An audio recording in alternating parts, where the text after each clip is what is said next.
Hey, what's up everybody? Bdf 44 coming at you with another video. All right, so it feels good to get out. I feel very groggy, too much laying around, too much in the house over the last couple of days.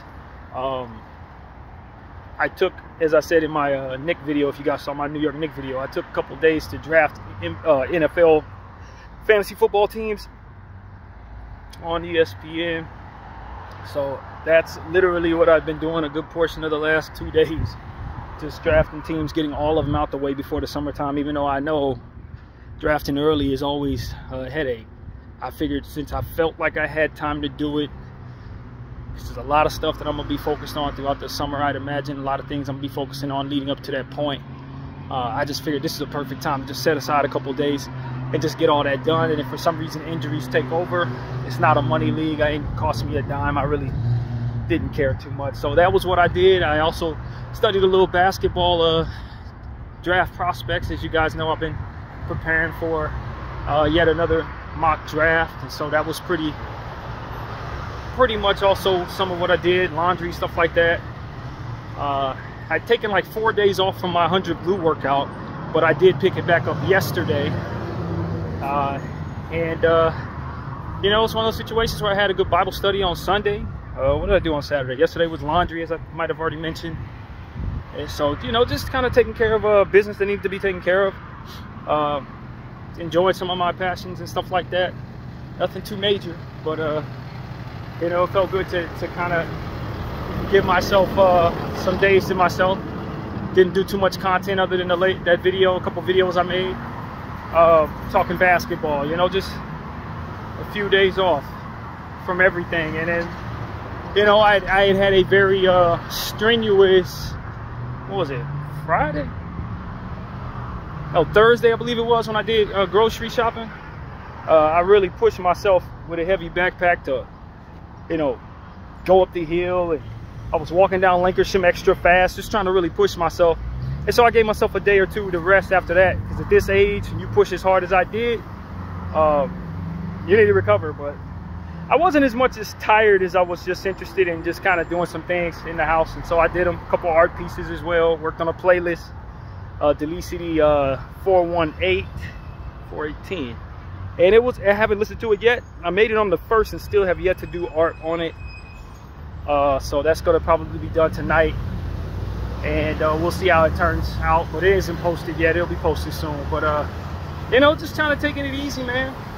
I listened to some information on the finals, trying to prepare myself for my NBA Finals prediction video, which I'm also probably going to make either today, likely tomorrow. The way I'm feeling right now, I'll probably just do it tomorrow. And right before the game start tomorrow. So, you know, just focusing on so much. I got this what do you call it, doctor's appointment coming up on the 11th. Today's what, the 4th? So that's creeping up on me. I'm not looking forward to having to get up early for that, and still have yet to contact those people about the transportation and stuff like that, although I was told you probably want to do it within like 3 or 4 days before. So we're kind of reaching that time. I renewed my BSIS security identification card, license, whatever it is, guard card basically. Even though I don't really have any intention of going back to work, what I don't ever want to allow that thing to do is to lapse. So I took care of that on Saturday or Sunday. They sent the email, and as soon as I saw it, I said, yeah, let me do that now. Shot them a little $40, had that thing renewed, no problem. So that's just something that, if anything, you do it because it's, once you let it expire, is a lot of steps. And it takes a lot of time. You got to do training. It costs like 3 times that to do it, and you got to pay for the training, and then it takes twice as long to renew it, to have it sent to you. So it's like you're incentivized, even if you never want to do security again, to never actually let that thing expire, based on how much hell it is to try to get that thing back in your possession after you do. So I learned that lesson about 3 cycles ago, and have told myself for the rest of my life my guard card will be active. Just give them the $40 every 2 years, whatever it is, 3 years. Make sure that you don't let that thing expire. Not in California. I don't know how it is in other states, but in this state, you let that thing expire, and you're asking for so many unnecessary steps to get it renewed. And in a situation where you have to have it, now you find that you're in real trouble. Like, for example, if you find you want to go, you got a job opportunity and your card is expired. Some companies will allow you to get your guard card through them, but some companies also won't let you work until you have it. So if you've let it expired, now you got to go through the 2 months, 3 months, or whatever that process is, and training and all the money. It's like, yo, why even let it get expired? Why even allow it to ever expire? It's more than worth it to not let that happen. So after being in that business as long as I have, I'm not letting that thing expire. Only way I'm letting that thing expire is if I never need money again. if I know for a fact that I'm set for life financially. Otherwise, that thing is going to be in my wallet. That's really what it is. Because if the push comes to shove, if anything goes absolutely wrong, if my uncle stops paying and is no longer able to help, if something crazy happens to where it's unavoidable, I can always take that guard card to a million different security places and land a little rinky-dink security job and just work it to feed myself. If it absolutely comes to that, which a lot of people looking at my situation would say it has. But to be honest with you, I'm still not quite mentally where I want to be, or whatever the hell this is, to really put myself in a position to actually want to do security or any type of job for that matter. But the point is, if things get dire, and it's the difference between being able to eat and not, I have it. And so that's what I was ultimately trying to do, to make sure I had it in my possession for not only a rainy day, but just to not let it expire. So that's what I did. I think that'll come in within the next 2 months. I think a month. I think I said a month. It will be arriving, and so that's something I know is just the most responsible way for someone like myself to handle things. So that was what it was. And then what else, man? How else going on? I don't know, man. The shower in my unit is not great. We've had a lot of issues with that, man. I'm not gonna lie to you. It's been a lot of issues with the shower, because what ends up happening is the faucet continues to run when the shower runs. And although the drain is not clogged, it's filling up faster than it drains. So what you end up having is your shower, by the time you get out the shower, the water's up well past your ankles, almost up to your knees. And so that is one of the most uncomfortable feelings for me. That's one of my pet peeves, is that feeling. So I told them to fix it, but they have not done that.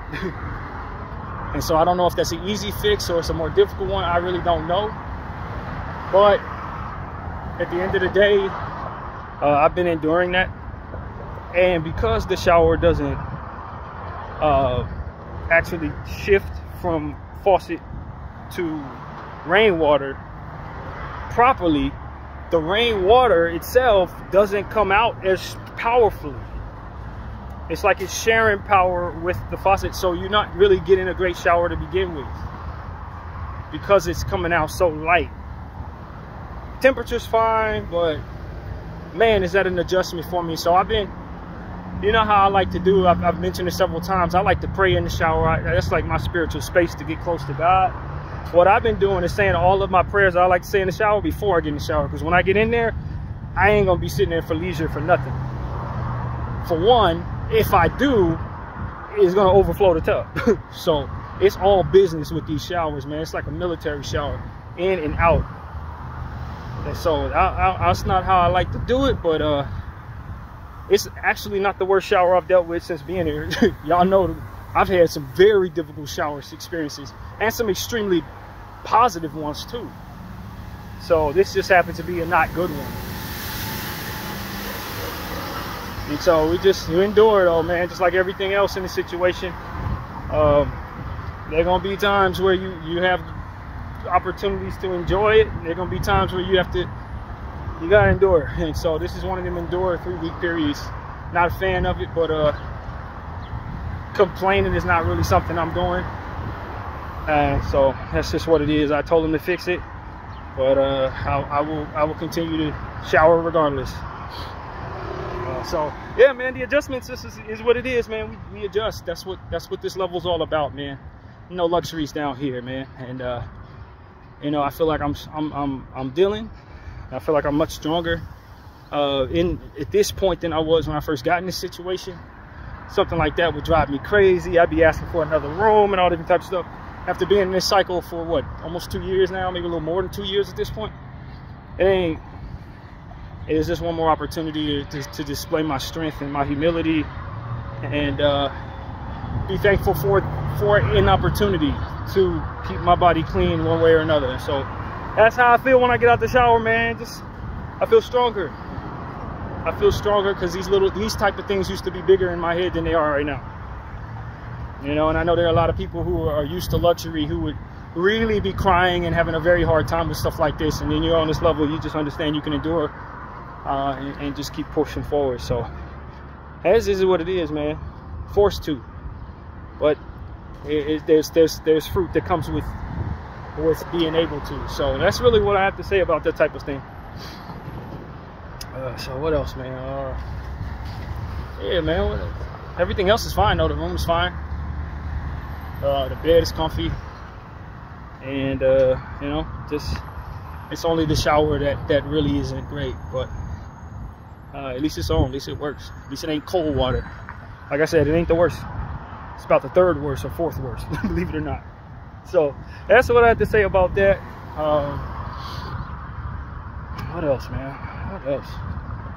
I don't know. I'm feeling a little groggy. I wonder if psychologically, combination of having these not so pleasant showers and knowing this doctor's appointment's coming up is just kind of making me like not as sharp as I need to be. I'm wondering, like, I don't feel like it is, but it's just it's a certain like a fatigue that I've been feeling that ain't really aligned with exercise or work. And maybe it is exercise because I'm constantly doing the push-ups. Got that work back in the equation, all this other stuff I'm doing. All the night work and morning work still gets done.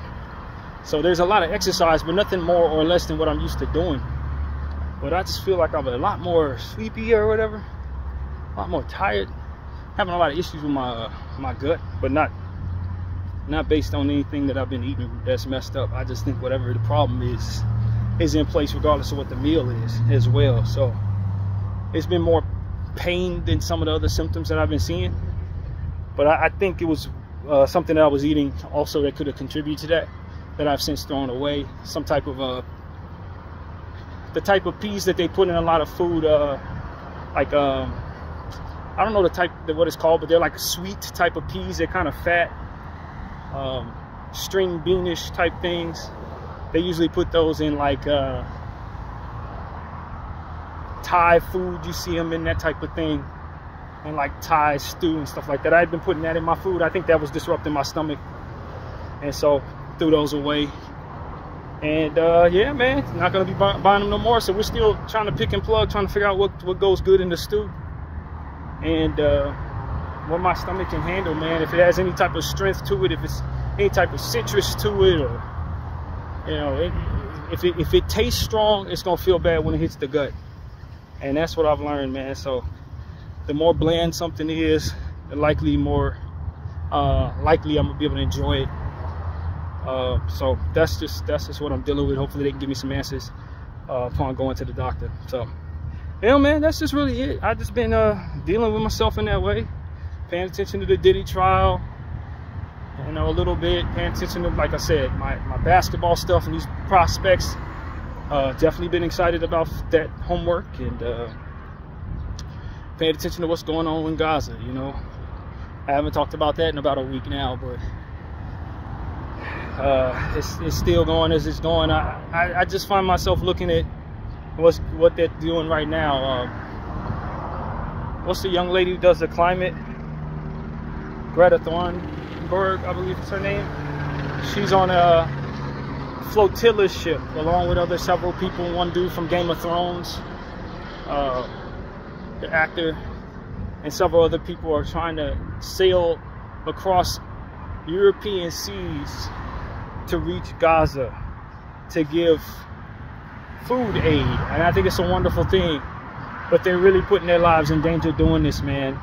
Israel has already shown all of us their intention is to stay on the narrative that anything that supports Hamas, meaning anything that supports Palestinian men, women, and children, which is like what Hamas's code word for at this point, puts Israel's safety at risk. Meaning, if you come in to bring food to these people, because they have the ideology that starving these folks is what's going to kill them off, which will protect them from being held accountable for stealing their land and treating them terribly for 75 years, since they're hell-bent on keeping that narrative in place, by default, anything that feeds these people, anything that brings forth relief to these people, is a danger to Israeli national security. So they are more or less in danger just off the strength of the narrative that's being upheld in regards to this genocide. And so my thinking is, while this is a very valiant effort on Greta's part and those people's part, I think it's a suicide mission.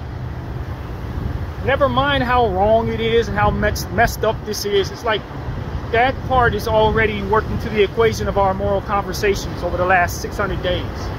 At this point, you understand Israel's going to take very seriously what you're doing and may be inclined not to allow you to complete your mission.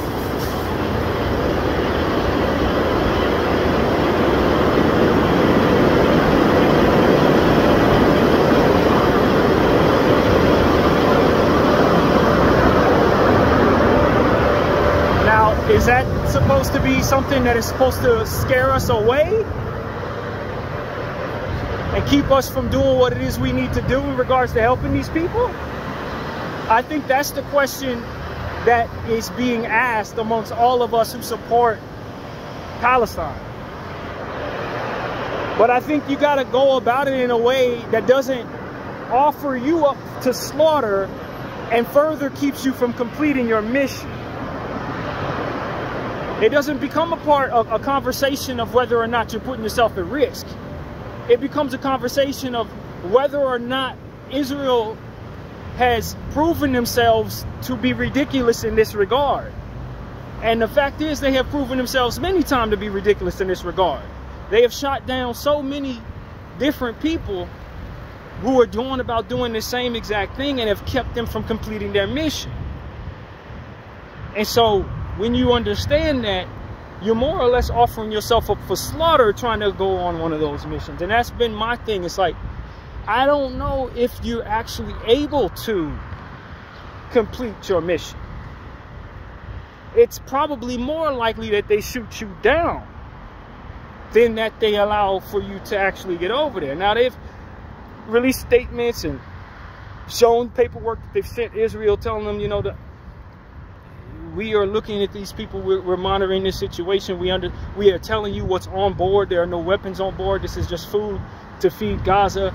And you are against international law if you disrupt this flotilla boat with these humanitarians on it. That is jargon that is not respected by Israel at all. And that's what Israel's proving.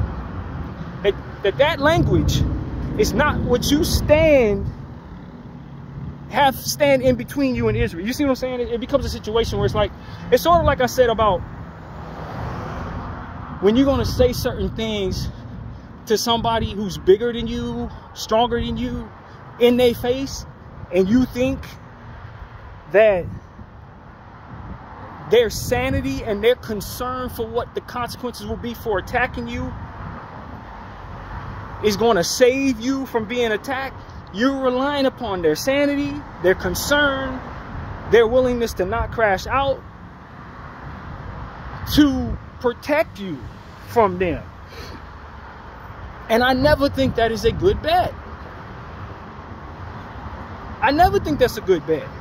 If you're in physical proximity to somebody, you need more than concepts and the idea of them being too concerned to do to you what it is ultimately you need them not to do to protect you from those things. Israel's proven time and time again they don't respect international law or the ICJ or any of us who is protesting this situation. They're hell-bent, quite literally, on doing what it is that they've been doing to these people. And so if you're going to try to stand in between that and then throw jargon, you know, have jargon stand in front of you like it's supposed to be something that they respect or care about, you put yourself at risk. There's no guarantee they're going to respect that. In fact, it's more likely a guarantee that they won't. And so that's my point of view. I just don't understand what they think is likely to occur but being shot down. And you're going to shame these people into not shooting you down? They are immune to shame. Everything they've been doing is shameful. You see what I'm saying? They're killing children. Ain't nothing more shameful than that.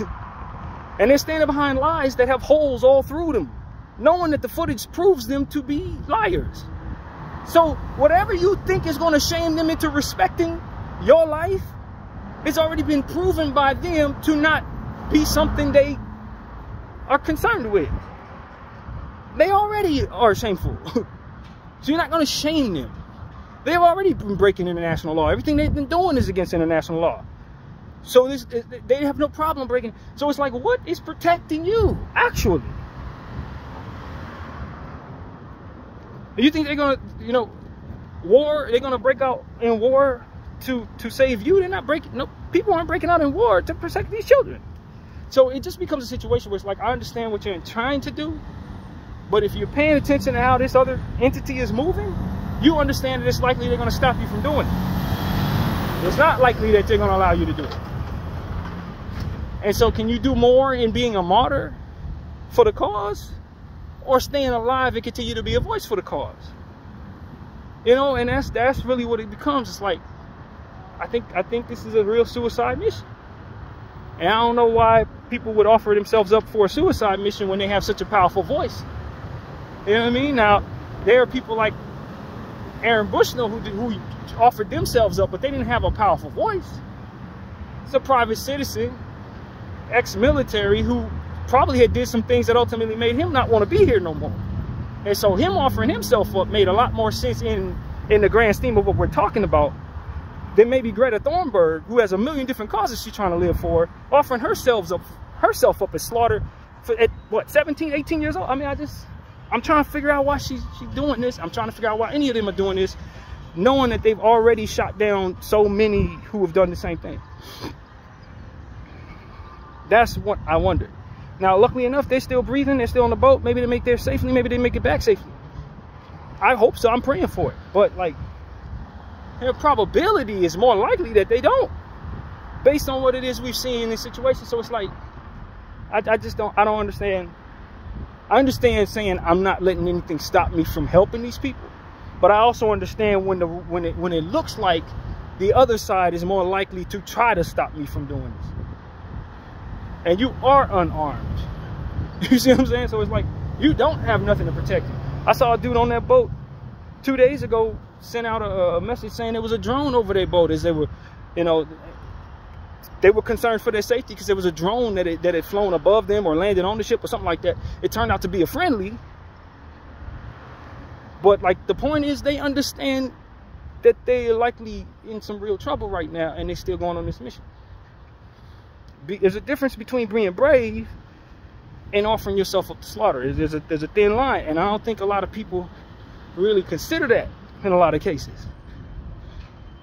If there's a chance that you can complete your mission, then maybe you want to take it, right? If your mission is to save people and there's a chance that you could be successful, if the odds are that you're going to be successful, then of course your brave person going to do the right thing. But if the odds are telling you, yo, they going to likely shoot you down, one has to wonder what the mission actually is. Is it to seem as if you're intending to do something and knowing that you're going to die in the process? Or is it to actually be successful in what it is you're trying to accomplish? And so I just wonder. I really wonder, man. The Braveheart don't consider a lot of things like this, and that's why a lot of them pass away. But how much more successful could they have been if they would have protected their lives a bit better and continued on the mission of what it is that they were doing. I just wonder. I wonder. And so God be with those people in the flotilla. You know, Lord knows we rooting for them and appreciate their bravery. And there is a lot of shame and a lot of eyes on Israel trying to, you know, put forth pressure on them to try to behave. But I think at this point they've proven they don't really care about none of that, man. They really don't care about any of that. So and the government may not necessarily have control over all of their guns in the field, which is also a conversation that isn't had enough. The government may be hell-bent on not doing certain things. Them dudes out in the field, the ones who's blowing up all them damn buildings, them people out there, some of them are doing their own thing. They ain't answering to nobody. You see what I'm saying? They on their own holy mission, because a lot of this is attached to religious energy. So it's like, I don't think that you can expect that they won't attack the flotilla. That's my concern. I don't think you can expect they won't attack it. But just the same, I'm prayerful that they won't, you know? Just like I'm prayerful that they stop attacking these kids over there. You know what I'm saying? And they ain't stopping. So at some point in time, the world's going to understand that the only way to stop these people, only way to get things done is through violence with them. And while that we're fighting against the notion that we could have our images smeared and therefore reinforce that they're right for calling all of us terrorist supporters on this side of the fence. At the end of the day, what you got to understand is they're calling you that any damn way. With or without you retaliating in any type of violence, they're still going around trying to convince the world that you're the worst people in the world. Now, you can fight the battle in protecting your image while offering yourself up to slaughter in missions like this. But I don't know if that's really going to be the answer either. I think that psychologically speaking, when you really sit down and think about it, they want you battling against the image that they're smearing instead of battling against them in regards to what it is they're doing on the level they're doing. If you're too worried about being seen as a killer to kill anybody, then you're not a harm to anybody. Do you see what I'm saying? And I think that the bigger picture, the more I start to look at this situation, the more I realize that that's a battle they can win on.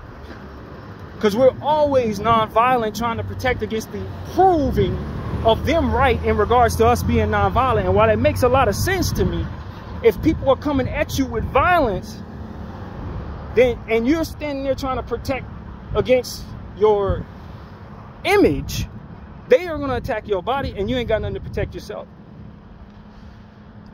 And if I'm on their side, that's exactly what I want you worried about.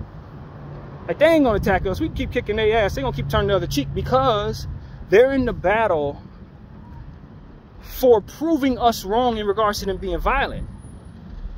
So that could be the psychological stranglehold that they're ultimately keeping on you. Is you continuing to worry about being seen as violent while they're actually being violent, and then trying to prove everybody that you're violent while you're trying your best not to be proven as violent. No. At some point in time, we got to start meditating on other factors involved other than just us not proving them right for lying about us. You see what I'm saying? And one has to consider, if they're going to call me violent while I'm not being violent, and then impose violence on me and take down my numbers in this process, at some point in time, I have to wonder if being violent is not the lesser of the two evils. At some point in time, I got to wonder if I'm not playing into their hands by being so concerned about being considered violent. And so these are the type of things that I'm meditating on right now. Not to say that I'm sending anybody in one direction or another, because I'm really not sure. In fact, very recently, we've talked about how important it is not to be violent in this situation. But the more I think about it, the more I realize, yo, they're just going to continue to be violent against non-violent people, while those who have the option of picking up arms and protecting themselves are too busy worried about being seen as violent. They're being violent, and they're not worried about being seen as violent. Do you see what I'm saying? Not only are they not worried about being seen as violent, but they, for whatever reason, have the credibility of the world while being violent to smear non-violent people as violent and have them more worried about being seen as violent than actually protecting themselves. And at some point in time, you just say, yo, no, we're not actually being effective here. We're not actually being effective here. And I know that the Lord doesn't want us to harm, which is why I tell people to turn to God in situations like this. Don't listen to me necessarily as it pertains to what you need to do next. You need a relationship with the Most High if you believe in Him, and you need to meditate on what it is that you are faced with in these type of situations. But when I look back on history, this was always the process that was used over the masses by those who were in position to have some but not more. They always wanted the masses who were bound by morality to be conflicted by that morality instead of in conflict with them.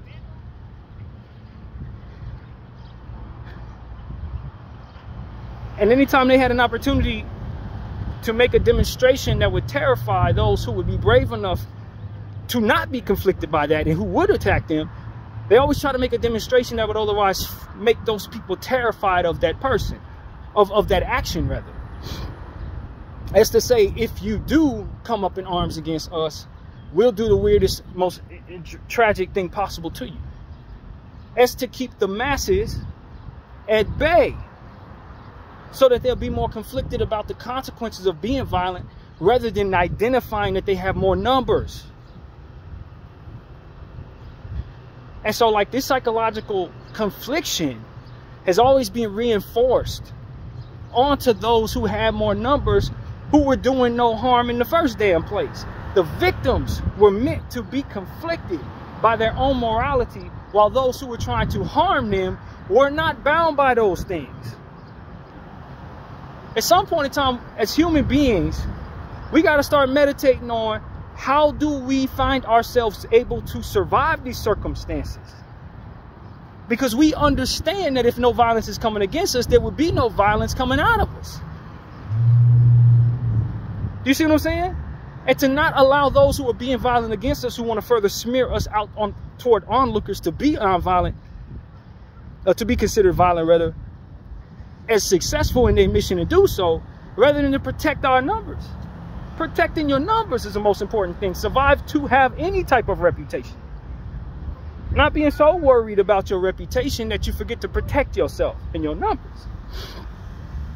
As to find yourself not only slaves to those individuals, but also slaves to the confines of your morality, for which is not being respected, nor are you being cognizant would not be conflicted if not for the infliction of pain from your enemy. So this is where you start having the conversation that Malcolm X was having.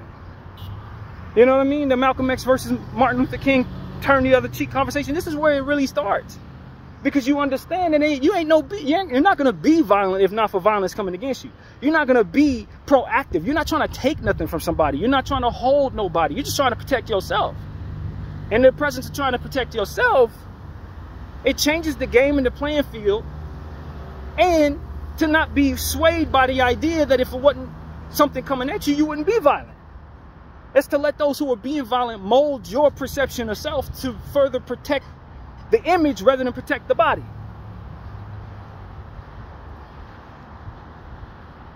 I said all of this to say, I think we are all trying our very best. Everybody in every situation like this is trying their very best to uphold the morality of being nonviolent. And then furthermore, uphold our purity in regards to our connection to a living God, and to not inflict harm, for which is what he asks us to do, which is not inflict harm. As I've told you guys very recently, do no harm is what the Lord put in my heart. Do we offer ourselves up to slaughter, trying to live up to that? Or do we pick up arms and protect ourselves, and then when that violence is no longer absolutely necessary to protect ourselves, resume who we were as Puritans, so to speak. That's to say, we're not going to act on nothing unless it's something trying to put us at risk. You know, I was thinking about that a couple days ago. Well, I saw a roach in the bathroom. And my natural inclination, based on the culture of America, which is, hey, you see a roach, you kill it. They got companies making billions of dollars off of that. You spray it down, you kill it off. But it came to me an understanding, like, and we've had this conversation before, maybe 2 years ago when this genocide first started. But it came to me like, yo, this animal, this insect, it's not a threat to me. Now we can get into the bigger picture about what pests can be when they spread and the type of germs they spread, and how important it is to remove pests from your surroundings to remain clean, and all these different things, which is real. But so is the conversation for, is this entity looking to harm me? Am I killing to protect myself or to feed myself? Or am I killing without any question because everybody has raised me to believe that killing in this regard is absolutely acceptable? And if I'm trying to convince people who were raised to believe that killing certain types of people is acceptable without question, then would it not make sense for me in my walk of life to question the killing that I was taught is not to be concerned or questioned with or be a problem? If there's any hope for them who are trained as children to look at humans as roaches, to just kill them off without feeling like they even doing anything wrong, where am I applying that same callousness in my own life? And how can I better myself to at least question the killing that I've been told is fine, as to say that it would be possible that they could, as to say that there would be hope for them, who must question if killing is fine, even though they've been raised to believe that so long as they pointed at those people, it is. You see what I'm saying? Because that insect is terrified of me. I was looking at the insect, it wasn't moving. It turned around and faced the wall. In the position it was in, it was facing me, and then when I saw it, it turned around and faced the wall and didn't move. It was so paralyzed, so petrified that I was gonna smash it. Like, that's real fear. That's real fear. That's an entity that is concerned about getting back to its community, has children probably, that it wants to be able to protect itself against me and has no way to do so. And I'm supposed to smash it by the way of culture, because we understand that there's no problem with killing. It ain't nothing in my book that says I can't kill an insect. There's nothing in the law that says I go to jail for killing an insect. There's no one around me that's going to shun me for killing a bug, and everybody around me is killing bugs, and we all think it's fine to kill bugs, and bugs are our victims and are supposed to live only to the behest of our comfort, and so long as they stay out of our way, they're safe. But anytime they're in our presence, we have every bit of the culture, the law, religion, and everything backing us, putting it into them and putting them through all types of ridiculous types of suffering if we choose, or smashing them, or whatever pain comes with that as their business. At some point in time, we got to say, yo, is there any hope that a human being can look at those they look at the same way and protect,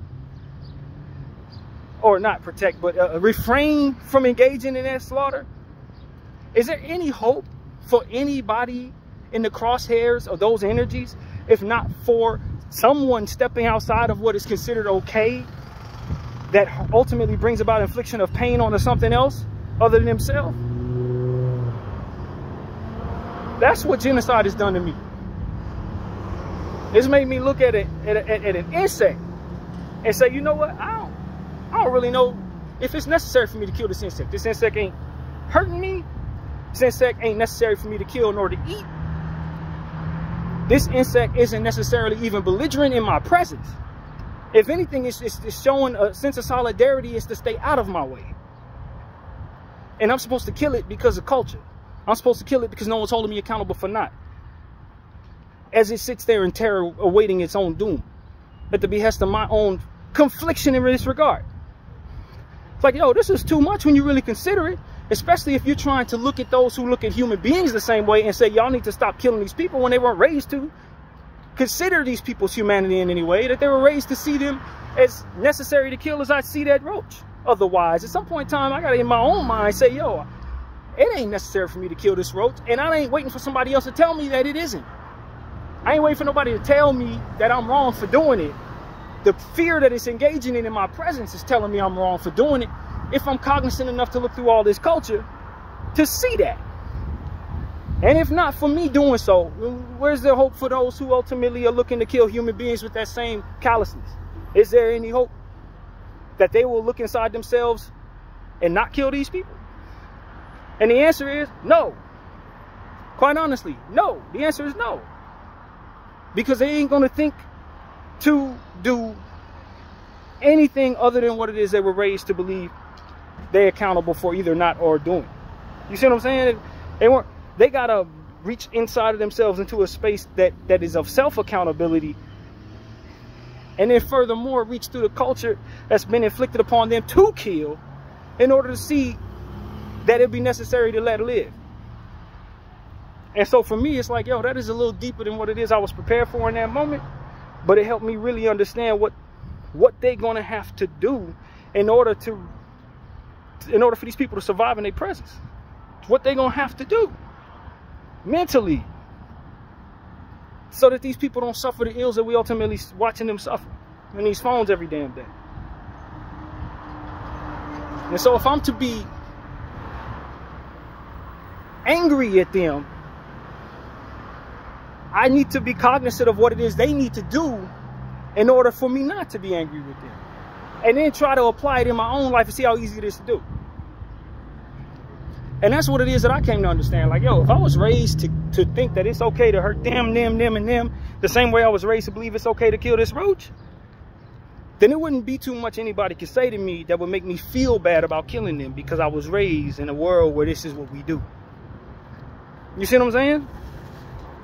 And so how do you reach those people to make them care about this? You can shame them all you want.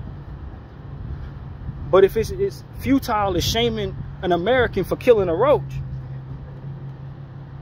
it ain't gonna be much shame they feel in regards to that. If anything, they're gonna look at y'all like y'all crazy for trying to hold them accountable for such. And this is why the nonviolent approach in this regard doesn't necessarily work. Because when they look at human beings as roaches, and they don't feel no shame for killing those human beings, and they look at everybody else like they crazy for not allowing them to, then it becomes a situation when they feel justified in regards to striking anybody that holds them accountable. And that's when it becomes a situation where it's like, so are you really smart for being nonviolent when confronted by these individuals? Are you smart for trying to engage in feeding their enemy? Are you smart for that? Are you protecting against what's truly coming against you? And so that's where this conversation is taking me. It's like, when you understand the callousness that these people are engaging in regards to committing this genocide, then you understand what you need to do in order to assure that you're not hurt when you try to go against them. To assure that you're not killed when going against them in regards to trying to make them care about the roaches, so to speak. They're not going to care about the roaches. It's not in them to do so. And furthermore, they're so indoctrinated in the culture of doing so that they're going to try to kill anybody that tries to keep them from doing so. And so that's what I've come to understand about the Israelis. That's what I've come to understand about this genocide. And look, I'm seeing a lot of people, a lot of our government officials, a lot of these people are starting to backpedal now and getting to a point where I guess for whatever reason they feel like it's time to get away from jargon that protects them in regards to this. I guess they looked at the clock and said, now it's time to stand up and for what's right, so to speak. Now it's safe, the coast is clear or whatever. I don't really know, to be honest with you, but I'm not surprised by it. See people like Piers Morgan now start to condemn Israel and stuff like that. It's like, bro, everything that you've come to understand about this situation that information was privy to you when this genocide began. And nobody who's actually paying attention to this thing is actually confused by that. We know you knew this then. We know that. That's what I would say to Piers Morgan, man. You're not fooling nobody. Same dude that was sitting up there saying Israel has a right to protect himself is now sitting up here saying Israel's committing crimes or whatever. Like, bro, we were telling you that from the beginning. We were telling you that when it first started. And you didn't care. You weren't trying to hear nothing we were saying. We told you the footage was there. You didn't care, bro. So now when you're trying to backpedal and stand in a space where it's like, you know, look at me, I'm the good guy. Nah, bro, we watched you be the bad guy for 400+ days, bro. We're not doing this with you. All this Michael Jackson moonwalking you doing, bro, I'm not fooled by that. You still going to the Hague just like everybody else who had anything to do with that, as far as I can tell. You're going to the Hague just like the rest of them. Same thing with that idiot, what's his name? That used to speak for the Democratic side of things. What's his idiot's name? The one that would get up there with on these press briefings and just basically absolve Israel of everything they were doing. Now he getting up here saying, yeah, it's unequivocally clear that Israel has committed war crimes. Like, bro, we were telling you to say that when you were in a position to receive a check from the Democrats, and you refused to. You refused to. You got up there every single time you had an opportunity to and absolved Israel and everybody on your side from any accountability for this, only for you to come back around after your job is done and now say, well, I knew the truth, but like, nah, bro, to the Hague you go. I can't think of this clown's name. It's probably for the better, but to the Hague you go, bro. I guess a lot of people, and I mean a lot, it ain't just a few, it's a lot of people that are starting to get to a point where they feel confident that the coast is clear for them to speak out on things they should have been speaking out on 300 days ago, 400 days ago. Same people who were ignoring us when we were first telling you what we were seeing are now looking around saying the coast is clear, we can talk now. Nah, bro. I'm not here for none of that. I don't care about any of that thing they talking about. They're the same evil they were before. They just find that it's safer for them to speak, and I'm not interested in their safety. Just like they wasn't interested in the Palestinian children's safety. I ain't interested in theirs. They did what they needed to do to keep their job and their standings politically, and they found their little leverage, and now they feel like they can step up and now do what they should have been doing to save lives. They ain't interested in saving lives. They're interested in saving their own reputations, just like we were talking about in regards to all of us who don't want to be seen as violent in this process. We're interested in being seen as people who were non-violent rather than to protect these people who are actually having violence inflicted against them. I'm not interested in that. I'm not interested in none of that. And so that's what I want to say to all of y'all, man. This is ridiculous. Watching Piers Morgan now try to debate these Israeli people, man, this is ridiculous, bro. This is ridiculous. The same things that you're saying right now, you could have said 400 days ago.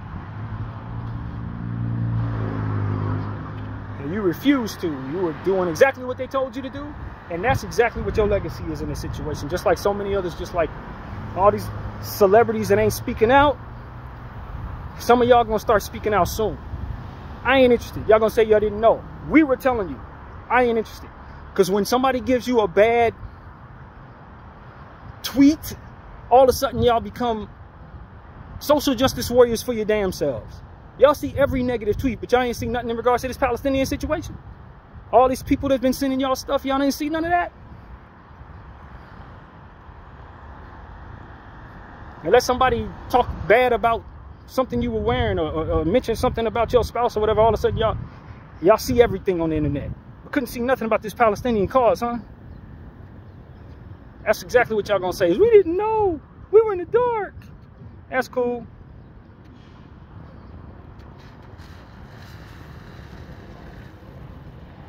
I'm just saying, man, I'm not moved by any of this, man. I see a lot of people doing things that are convenient for them in regards to this conversation. I ain't interested. It was only a few of them who were speaking out.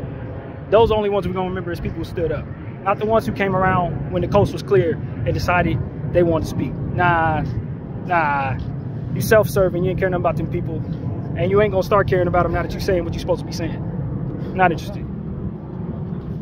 And so that's really where I'm at with it, man. I just want people to understand. A lot of this has already been predicted. I told y'all they was going to do this. I'm not surprised. People gonna start saving their own backsides. A lot of people who was callous to the initial cries and outcries about this situation are now so very concerned after half them damn people been wiped out. When we needed you to save lives, you wouldn't be willing to. But now when more or less we're near the end of this process, now all of a sudden y'all so concerned about these people. Ain't hardly none of them left. Now you concerned. Like, man, I ain't interested. I ain't interested.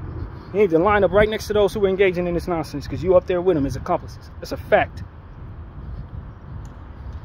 And we ain't doing our job as a world if we don't start holding all of these people accountable. I don't care if it's 2, 3, 4 million people. You got to hold them all accountable for this genocide, man. Or this is bound to happen again. Just like it's happened before. You got to hold people accountable for this stuff, man. It is responsible to do so.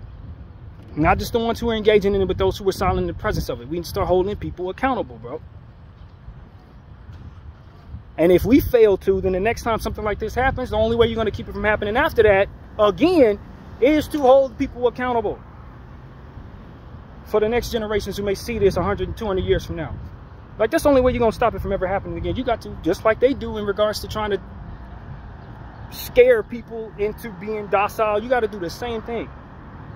You got to make it so harsh that people will question whether or not they should do that. It's one thing about this aggressive entity. It's always going to show you the methods that work against it.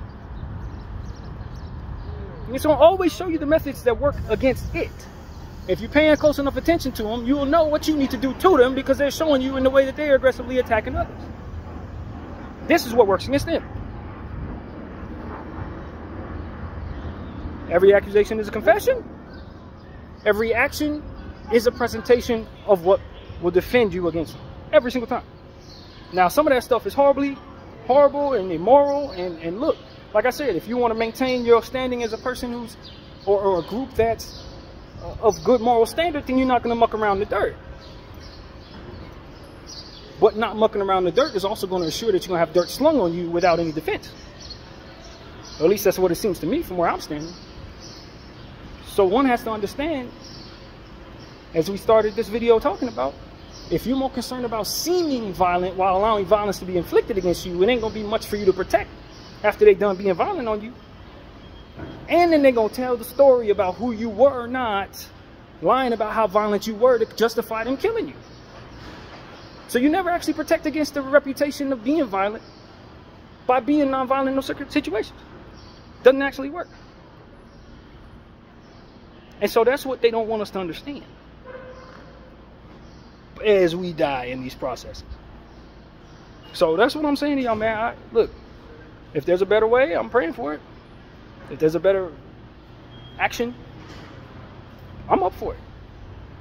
But at this point, I don't see one. And that's exactly what I'm telling all of y'all.